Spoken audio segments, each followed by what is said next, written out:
So, as a non-Star Wars fan, I find the whole shebang with the Acolyte to be extremely interesting, because Disney has not canceled any of the other shows that they have, even though they don't exactly have the best viewership. But focusing on the Acolyte, I have noticed that a lot of the people who are fans of the Acolyte, who call the other Star Wars fans toxic, they're just as toxic as them. They're attacking Star Wars fans. They're arranging these mass campaigns to try and get their channels demonetized. They're just attacking them. They're attacking anyone who disagrees with them. And I personally think it's very interesting. And as someone who's not a Star Wars fan, when I look at the numbers for it, I see something very interesting. And then when I try and talk about it, they don't like it, because here's the thing: Disney lost a lot of money on the Acolyte. One of the things that happened there with the Acolyte is they got 335 million viewing minutes. You have to divide that by 60, because in order for Disney to make money back, they got to make it back in terms of viewing hours.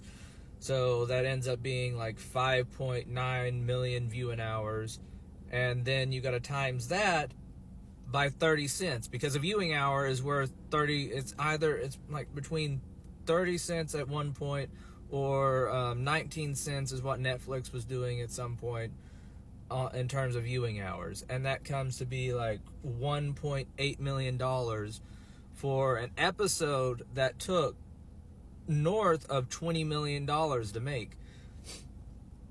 When it comes to these streaming services, something that Disney needs to do is generate clicks to other things or pull in new subscribers. Well, a lot of their subscribers, I suspect, are going to end up being fans of Star Wars, because they bought the Star Wars IP, they have the rights, they're making content. So most of the people who are going to be fans of Star Wars are already there. That's your target demographic. What you need to do after that, you need to get them to go buy merchandise or anything else related to the Acolyte. And you need higher numbers than 335 million viewing minutes on your finale. But Disney made less than $2 million on that in terms of viewing minutes on that finale count. I think that number came from Luminate, and then the number that I'm using for how much they're making in viewing hours is coming. I think it's called Ampere, or I don't know how to say it.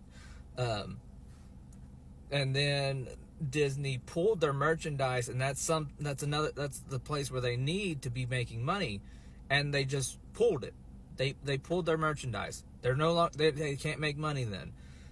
All the clicks that they would have been needing to get people to go from their streaming service to giving them more money, because you can charge $40 for like a t-shirt or something like that, and that's a whole lot more than their subscription fee. But they didn't do that. And then I'm seeing some fans of the Acolyte saying, well, Disney made their money back could make their money back in 3 months in terms of subscription fees. That's not how a subscription fee works. There's a lot of other things that subscription fee is paying for. Imagine going to McDonald's, buying a cheeseburger, and thinking that all $2 of that cheeseburger is going straight to one employee. That's not how it works. It's going to be divided up between McDonald's bills, the other employees. It's going to be divided up multiple ways. So that's just not how any of this works. But yeah, that's just my perspective as someone who's not a Star Wars fan.